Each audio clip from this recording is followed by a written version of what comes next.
I wish everybody understood that just because you don't book the job from a casting perspective at least, just because you don't book the job doesn't mean you didn't nail the audition, period. A lot of people have asked me in, the past few years, what are the best auditions that you can think of? What stand out in your mind? And I would say 7 out of the 10 best auditions I've ever seen across the board, ironically, are people that don't ultimately end up booking the job. And it's the people that make you sort of remember them in a different way, even if they don't book, even if that wasn't the exact fit that creative team was looking for in that specific project.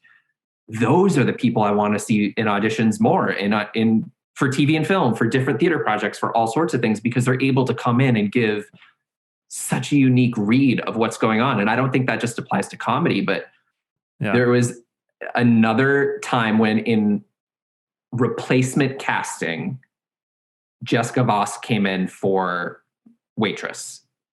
And I just, look, I always was hoping that she would come in. And she's, like, you listen to her on her album or on, bootlegs or whatever, she's ridiculous. She's just ridiculous in terms of how she sings. And I remember her coming in for this audition, and it was, I think this was pre-Wicked. She hadn't gone into Wicked as Elphaba yet. And I remember listening to her on the material going, and it was just such an awakening for me, because I knew her as a little bit in terms of the audition world, but more as a friend and more as listening to her album and her other things that she had done. And again, it was one of those times where she did every single thing she should have done in that room. Within her power. We all know that there's many things actors don't have within their power. She did everything as if there were a checklist and was just going right down and knocking them all off. And at the end of the day, it wasn't quite the fit for what they needed at that time. And it wasn't quite the person that they saw in the role. And that was okay.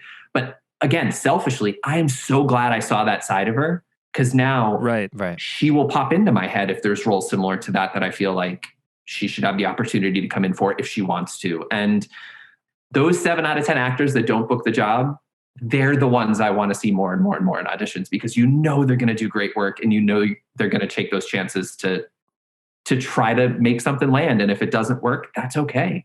Your work is your work in the audition room and outside the audition room. And whether or not it translates to a paid job is a little bit of luck and a little bit of being in the right place at the right time.